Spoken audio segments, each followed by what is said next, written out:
අර්ථයෙන් රසයෙන් හා ගුණයෙන් සොයා ගැනීම අති දුෂ්කරයි. මොන කුහරය හා හදවතේ පුරවා ගන්නට ඇතුවාන යමක් ඒ රසයෙන් අර්ථයෙන් හා ගුණයෙන් විය යුතුයි. සමාජයක සංස්කෘතික කැඩපතක් ලෙස සලකන ජනශ්‍රුතිය තමයි අද අපේ මාතෘකාව. එකතු වෙන මේ රෙදින් බුක් වැඩසටහනයි. ජනශ්‍රුතිය කියන්නේ යම් ජන කොට්ටාශයකට ආවේනික මුඛ පරම්පරාගතව පැවතෙන චාරිත්‍ර වාරිත්‍ර දෙහි ජනකවි ජනකතා ඒ වගේම ජන ක්‍රීඩා හා බැඳුණු දැනුම් සමුදායක්. සාමූහිකත්වය හා ඉතිහාසය නිරූපණය කරන ස්වාධීන විෂය මාතෘකාවක් විදිහට ජනශ්‍රුතිය හඳුන්වන්න පුළුවන්. ඒ වගේම අපිට ජනශ්‍රුතිය වැදගත් වෙනවා ඉතිහාසය හදාරන්න.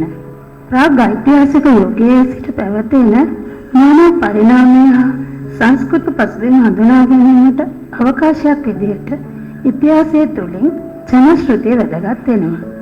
ඒ වගේම සාම්ප්‍රදායික සංවේදන මාධ්‍ය විදිහටත් ජනශ්‍රුතිය හඳුන්වන්න පුළුවන්. තවත් සාමූහික ක්‍රියාකාරකම් මගින් ග්‍රාමීය ජනතාව අතර අන්‍යෝන්‍ය බැඳීම් තහවුරු කිරීම, ඒ කියන්නේ සමාජ ඒකාබද්ධතාවයත් ජනශ්‍රුතිය වැදගත් වෙනවා.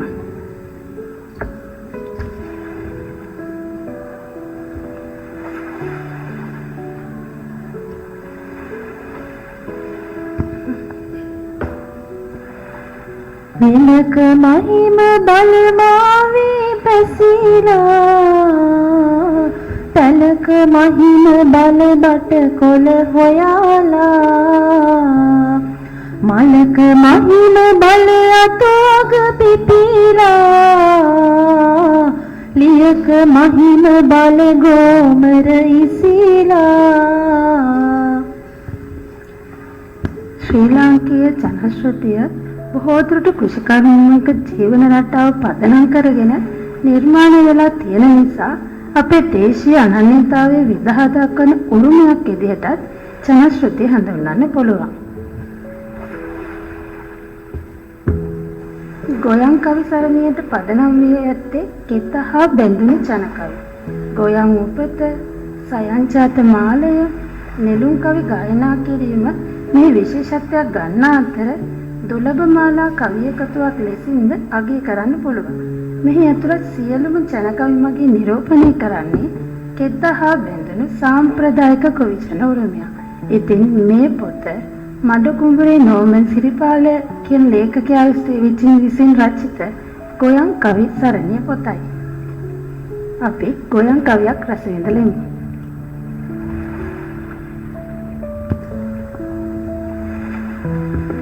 वारं वारं मत महाबाबू आतिन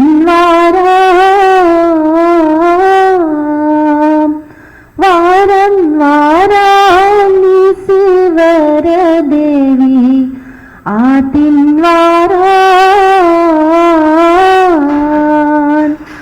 वारं वारं सख देवी राज आतिन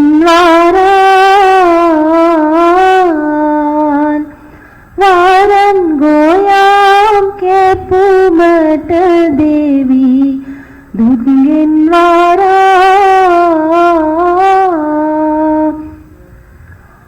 उडिन सिटिल ईर देवियो पवनकारा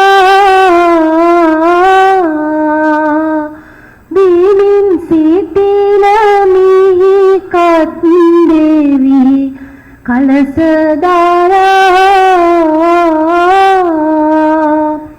वाटिन सिटिल सिल्वर देवी आरंकारा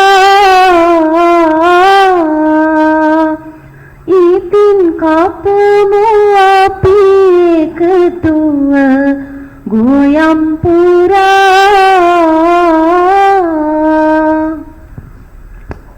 ජනශ්‍රුතියේ ප්‍රධාන කොටස් විදිහට අපිට ජන සාහිත්‍ය හඳුන්වන්න පුළුවන්. ඒ යටතට ගෙනෙනවා ජන කවි, ජන කතා, ජන ගී. ඒ වගේම ජන ඇදහිීම හා විශ්වාස අපිට තවත් කොටසක් විදිහට ගන්න පුළුවන්. එතකොට දේවාල ඇදහිීම, යකුන් පිදීම, ග්‍රහාපර දුරු කිරීමේ චාරිත්‍ර, ගොවිතැනට සම්බන්ධ චාරිත්‍ර මේ යටතට ගැනෙනවා. ඊළඟ කොටස තමයි ජන කලාව හා ශිල්ප. ජන ජීවිතය හා සම්බන්ධ දේවල්, ඒ කියන්නේ ජන ඇඳුම් පැළඳුම්, සිරිත් තිරිත්, ඒ ටික අයිති වෙනවා ජන ජීවිතය සම්බන්ධ දේවල් වලට. ඊළඟ ප්‍රධානම අංගයක් තමයි ජන ක්‍රීඩා. ඊළඟට ජන ශ්‍රුතිය ගැන සඳහන් වෙන පොතක් මම ඊළඟට තෝරගත්තා. ඒ පොත තමයි සිව්පදක ජන ශ්‍රුතිය. මේ ලේඛකයා කිත්සිරි අලොත්ගේ. ඉතින් මේ ලේඛකයා පොතේ මෙන්න මෙහෙම සඳහන් කරලා තියෙනවා. සිව්පදක ජන ශ්‍රුතිය කියන්නේ පද්‍ය, කාව්‍ය, ඡන්දස වැනි සංකල්ප සාහිත්‍ය සිද්ධාන්ත විදි ඉදිරිපත් කරමින් කතුවරයා ජන සමාජයේ පැමිණෙන සිව්පද ඊට මූලාශ්‍ර වන ජන ශ්‍රුතිය පළ කරමින් පාඨකයා රසවත් ගමනක රැගෙන යයි. එම චාරිකාවේදී සමාජය, සංස්කෘතිය, ජනීජනීන් සම්බන්ධ අධ්‍යාපනයක්, අවබෝධයක් අප හතට ලැබෙනවා. අපේ කම, අපේ උරුමය, අපේ වංශ කතාවේ අතීතයට වැළලී ගිය සිදුවීම් කියාපාන මේ ග්‍රන්ථය ඇසුරු කරමින් ජන මනස ගැන කිසියම් නැටීමක් ලබන අයුරින් මේ ලේඛකයා මේ පොත රචනා කරලා තියෙනවා.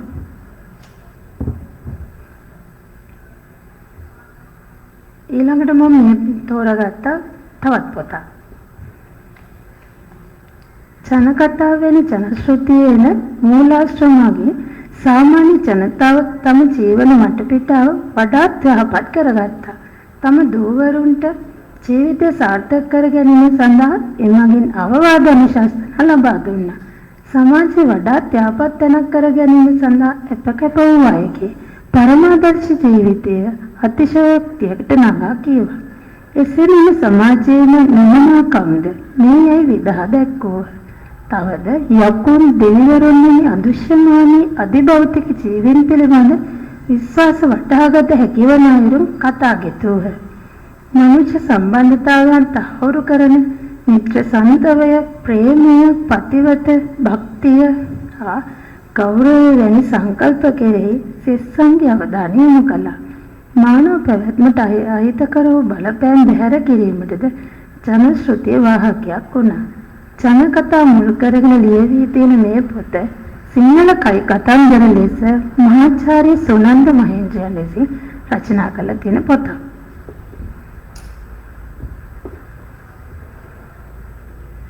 මිනිසාගේ වෙනත් කලා ව්‍යාපාර හා නිර්මාණ මෙන්ම ජන ශ්‍රුතියද සැලකිය යුත්තේ මිනිස් ක්‍රියාකාරීත්වයේ ව්‍යක්ත මතවාදී ප්‍රකාශයක් පරිද්දේ. ජන ශ්‍රුතිය තුළ පුරා කතා, පුරා වෘත්ත, ජනකතා, ප්‍රහෙලිකා, ආත්මෝපදේශ, විශ්වාස වැනි දේ අන්තර්ගතව ඇත්තේය. මානව සංස්කෘතියේ සෙසු අංග මෙන්ම ජන ශ්‍රුතියද ආකස්මිකව පහළ වූවක් නොවේ. කාලය හා අවකාශය තුළ පවත්නා ජන ශ්‍රුති ඓතිහාසික පරිණාමයේද පදනම් කොට ගනිමින් කාලාන්තරයක් තිස්සේ ජනයා අතර පවතින වාග් විද්‍යාත්මක සමාජ නියෝජන ක්‍රියාවලියද හේතුවෙන් වර්ධනය වන්නකි. ඉතින් මේ පොත ජන ශ්‍රුතිය හා පුරා කතා සහ පුරා වෘත්තය. මේ ලේඛකයා වෙන්නේ චන්ද්‍රසිරි පල්ලියගුරු. ඊළඟට අපි බඹර කවියක් ආශ්‍රයෙන් නිර්මාණය වෙච්ච ලස්සන ගීතයක් රස විඳලෙමු.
වැන්නවටට සුදු බුර මල් පිපිලා සද්ද කළ බඹරුවේ වගේ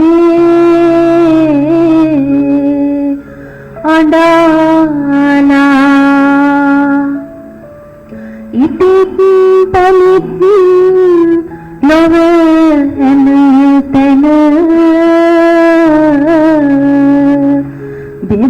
බෙදාලා යන්නන් බඹරු දුක් නැසිවිලි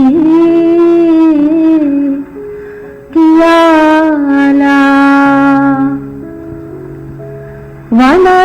වනන්තරේ ගස් වල මල් පිපෙන්නේ නිරන්තරේ ඇවිදින් රොන් ගෙනියන්නේ සිටින තැන තමයි රස ගුණ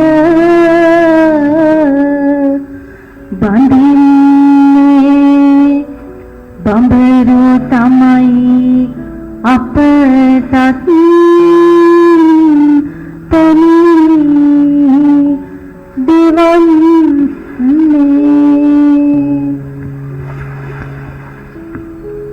මේ ළඟට ජනශ්‍රුතිය ගැන කතා කරන ජනමතක පොතින් නම් වූ පොත බිහිවී තියෙන ජනශ්‍රුතිය හා සංනිවේදනය පිළිබඳ පවත්වන ලද පර්යේෂණයක ප්‍රතිඵලයක් වශයෙන් දේශන 100කින් කිව නොහැකි වන මානව ජීවන ගමනේ දුක් දුම්නස් හා සොම්නස් කෙබඳුද යන්න ලෝ විසිර පැවතී පවතින මේ කතා කියවීම වටහා ගැනීමට හැකිවන අයුරින් නිර්මාණය කළ තියෙනවා සුනන්ද මහේන්ද්‍ර කියන ලේඛකයා. මේ පොතේ නම තමයි ජනමතක පොතේ. ඊළඟට මම තෝරගත්තා බින්තන්නේ ජනකවි කියන පොත. මේ පොත බින්තන්න කියන්නේ ශ්‍රී ලංකාවේ නැගෙනහිර පළාතට අයත් බින්තන්න පත්තුවේ අම්පාර දිස්ත්‍රික්කයේ බටහිර කොටස. ඌව වෙල්ලස්සේ කටුවන්පොළ වසමෙන් නැරඹෙන තොටෝය නැගෙනහිර පළාතට පිවිස ගලා බසින්නේ මංගලෝය යන නම ලැබෙන්නේ. ඉතින් මාදුරෝයේ සිට මහවැලි ගඟ දක්වා පැතිරෙන්නේ ඌව බින්තන්න. බින්තන්නේ ජනකවි එකතු කිරීමේදී පියසේන කහදගමගේ මහතාගේ ව්‍යායාමයේ සාර්ථක එකක් වනුයේ ඔහු බින්තන්න පත්තුවේ පානම් පත්තුවේ ඇතුළු දිගාමඩලු දනව්වේ ජනදෙවිය ඒ ජනතාවගේ සමග ජීවත් වෙමින් ප්‍රත්‍යක්ෂ කරගත් අයෙකු වන නිසාය. විවිධ දේශපාලන හා ආර්ථික හේතු නිසා හුදකලා වූ බින්තන්න පත්තුව ජනශ්‍රුති විද්‍යාඥයාට තාන්‍යාකාරයකි. බින්තන්නේ ජනකවි පර්යේෂණයට ආගන්තුකයන් අත ගැසීම නිසා විකෘති බවක් ඇති වී තිබෙන අවස්ථාද බොහෝය. විශේෂයෙන් බින්තන්නට අයත් වැඩි ජනගේ අන්තර්ගතව ඇත්තේ විකෘති කළ ස්වභාවයකිනි. වැඩි කවි විධිමත්ව ශ්‍රණිකව එකතු කරගත යුතු ඇත්තේ නූතන ගීත නිර්මාණයේදී ඒ දූෂණය වන බැවිනි. පියසේන කහදගමගේ මහතා එම ප්‍රදේශයේ ජීවත් වී ජනහද ගැහෙන රාව හඳුන්වන්නකු නිසාත් ඔහු පළපුරුදු ජනශ්‍රුති පර්යේෂණයක වන නිසාත් මේ ජනකවි එකතු කිරීමේදී වඩාත් නිවැරදි මඟක් ගෙන ඇති බව බින්තන්නේ ජනකවි පරිශීලනයෙන් පෙනේ. මේ පොත පියසේන කහදගමයන් විසින් රචිත බින්තන්නේ ජනකවි පොතයි.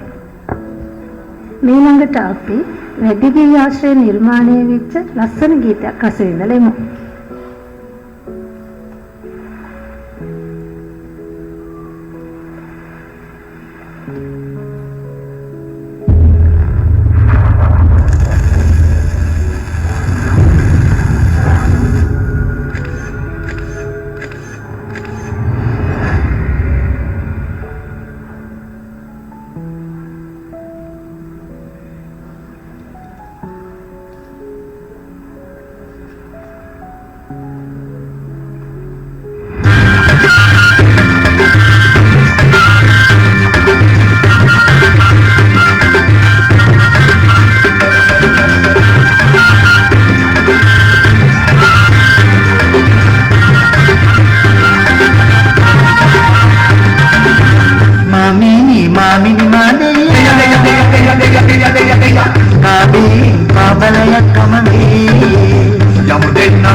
උරක්කන් කපන වාරේ විත්ලමා ඉනේ තියෙන වතද පන්දෙපට නමා නලල් වටින් නෙලදාදිය බින්දු තමා මාදිස නොබලන්නේ නුඹේ අත කැපිලමා මිහිකත් නිවියන් වැඳ සරසලා අතර වරන් දෙවි අන්නඳ පල්ලා පොයට අතසිල් දසසිල් ගල්ලා කුරහන් සීපද සිහි කර පල්ලා. ජනශ්‍රුතිය ගැන සඳහන් වෙන තව පොතක් තමයි ජනකවි ආශ්‍රිත ජනකතා කියන පොත. මේ පොතේ සිංහල ජනකවි හා සැසඳෙන ඊටම පසුබිම් වූ ජනකතා රාශියක් ජනශ්‍රුතියට එක් වෙලා තියෙනවා. කතාවට වඩා හොඳින් පදපත් සතරේ සිව් පදය ජනශ්‍රුතියේ රැඳෙන අතර ටික කතාව ජනශ්‍රුතියෙන් ගිලිහි යාම ස්වභාවිකයි. දැන් බොහෝ ජනකතා ජනශ්‍රුතියෙන් ගිලිහි ගොසිනි. ජනකවිය සමග එහි ජනකතා එක් වූ විට ඒවා උපදේශාත්මක පිළිලු වලින් හා ඉංගිවැකි මෙන්ම උපමා වලින්ද පිරි ඉතා රසවත් නිර්මාණයක් වෙනවා. මෙම නිර්මාණය පෝෂණය වූයේ හුදෙක් අපේ ගැමියන්ගේ පාරම්පරික ඥානය හා අත්දැකීම් සමුදාය මගින්. අනාදිමත් කාලයක් තිස්සේ ජනකවි හා ජනකතා පරම්පරාවෙන් පරම්පරාවලට උරුම වූයේ ජනශ්‍රුතිය. සිය අත්දැකීම් මෙන්ම ජීවිතය සාර්ථක කර ගැනීමට හා හැඩගසා ගැනීම පිණිස එදිනෙදා අවශ්‍ය කරන උපදේශ, උපහැරණ, ආදර්ශ, හොඳ නරක ආදී සාර ධර්ම හා ආචාර ධර්ම ඇතුළත් කොට ඒවා මතක තබා ගැනීමට පහසු වන පිණිසම කතා, කවි, තේරවිලි, පිරිලු, ඉංගිවැකි හා උපමා ආදී වශයෙන් නිතර භාවිතා කෙරුණා. මේ නිසාම ශ්‍රී ලංකාවේ පැරණි ගෙමි සමාජය තුළ වෙනත් රටකට නොදෙවෙන ජනකතා, ජනකවි, ජනගී, තේරවිලි, ජනනැටුම් හා පිරිලු ආදී ඇතුළත් ජන සාහිත්‍යයක් බිහි වෙලා තිබුණා. ඉතින් එවැනි කතා අඩංගු පොතක් තමයි ජනකවි ආශ්‍රිත ජනකතා පොත. මෙහි ලේඛකයා වන්නේ නෝමන් සිරිපාල. ඊළඟට ඈත අතීතයේ සිට මානව සිතුම්පතුන් චින්තාවලිය ගලා ආකාරයටම විමර්ශනය කිරීමට ජනශ්‍රුතිය තරම් වෙනත් සාධකයක් නැත. ජනශ්‍රුතිය යමින් හඳුන්වන ලබන මෙම සාහිත්‍ය අංශය ජනකතා, ජනකවි, ජනගී, ජනනාට්‍ය, ප්‍රස්තාව පිරිලු, අභිචාර විධි අනාදී පොළොව ශේෂ්ත්‍රයක පැතිරී ඇති අතර එහිදී ජනකතාවට මුල් තැනක් හිමිවන බව අපට අමතක කළ නොහැක. මිනිසා කතා බහ කිරීමට පුරුදු වූ මුල් යුගයේ ඉඳලා ඔහු ජීවත් වූ පරිසරයේ හමු වූ විවිධ අත්දැකීම් හා ඉරහඳ, අවුව වැස්ස, අහස පොළව, දිවා රාත්‍රිය ආදී ස්වභාව ධර්මයන් කෙරෙහි සත්ත්ව ජීවීන්, උක්ෂ ජීවීන් පිළිබඳ ඔහුට මුහුණ පෑමට සිදු වූ සිද්ධීන්, අත්දැකීම් තම දූදරු පරපුරට කටවාරින් පෑමට සැලැස්සූ මඟ ජනකතා විදියට හඳුන්වන්න පුළුවන්. ඉතින් මේ පොත තමයි HMS තුන්දෙනිය කියන ලේඛකයා විසින් රචනා කරලා තියෙන හෙළ ජනකතා කියන පොත.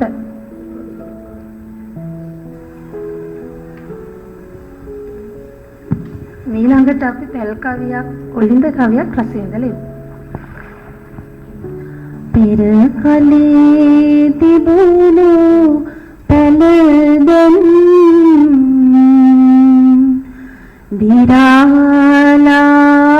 දිරාලා ඉම කලේ බඳ වැටගුණු පඩාලා පැලපතේ ගොයම් රැක බලාලා නිදිමතේ කියමු සීපද ගොතාලා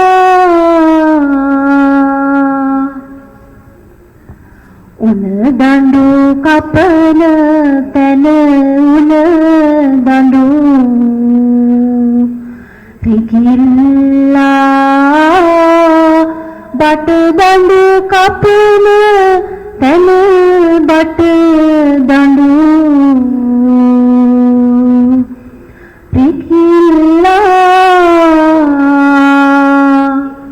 වතුර බසින තැන රන්වන් කුරුල්ලා සීපද කියන්නට කවුරුත් වරිල්ලා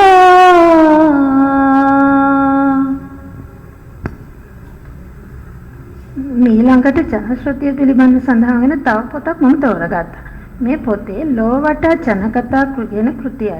මේ කෘතිය ලෝකයේ පෙරපර දෙවික ජනයාගේ සම්භාවිතයට පාත්‍ර වාචික සම්ප්‍රේෂණ මාර්ගයෙන් පරම්පරාවෙන් පරම්පරාවට පැවතා කතාන්දර 32කින් සමන්විත වෙන පොතක්. ජනකතා වශයෙන් නම් කර තිබුණද මෙම කතා සැලකිය යුතු ඇත්තේ යම් යම් ඓතිහාසික භූගෝලීය ආගම සහ සමාජීය කරුණු මත පදනම්ව විකාශනය වූ පුරාණෝක්ති ගණයකටයි. මේ කතා ඒවයි මතු පිටින් දිස්වෙන සාහිත්‍ය රසය ඉක්මවා ගොස් ගැඹුරට විහිදුණු දැනුම් සම්භාරයක් ලබා දෙන අධ්‍යාපනික වටිනාකමින් යුත් කෘතියක් විදිහට හඳුන්වන්න පුළුවන්. ලෝවටා ජනකතා එකතු වෙ ගැද්දලා තියෙන ලෝකයේ විවිධ රටවල ප්‍රචලිත ඉපැරණි ජනශ්‍රුති වලින් තෝරා ගන්නා ලද කතා කිහිපයක්. මානව ශිෂ්ටාචාරයේ මුල් අවධිය පිළිබඳ වැදගත් තොරතුරු ලෙසක් ජනශ්‍රුති අනුසාරයෙන් ලබාගත හැකි වෙන ලෙස මානව වංශ විද්‍යාවතින්ද මෙම කතා ප්‍රයෝජනවත් වෙනවා. මෙහි එන කතා අතරින් බහුතරය අයත් වන්නේ ජනප්‍රවාද හා පුරාණෝක්ති යන ගණයටයි. මේ පොත චන්ද්‍රශ්‍රී රණසිංහ විසින් රචනා කරන ලද ලෝවටා ජනකතා කියන පොත. ඊළඟට ඌවේ අපිට වැදගත් වෙන පොතක් මම තෝරගත්තා. පහළ ඌවේ ජනකවි.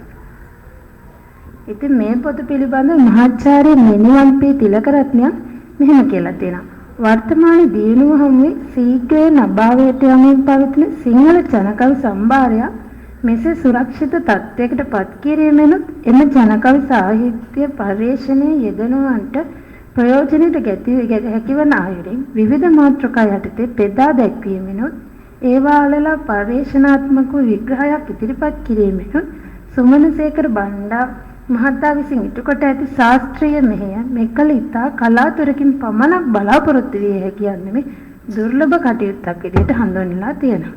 ඉතින් මේ පොත සුමනසේකර බණ්ඩා කියන ලේඛකයා විසින් රචිත පහළ ඌවේ ජනකවි කියන පොත. ඊළඟට අපි කරත්ත කවියක් ආශ්‍රය නිර්මාණය වෙච්ච මේ ගීතේ රස විඳලෙමු.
කළුගල් තලාලයි පාරට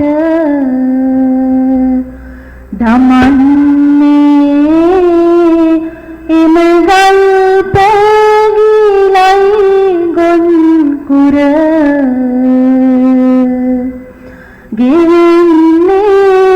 ගෙන්නේ ගුණා නොවේ හරකයි බර අදින්නේ කිරිගල් පොත්ත කන්දයි මේ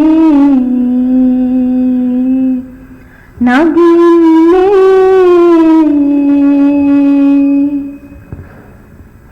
බතට කන්ට බැරි බතලේ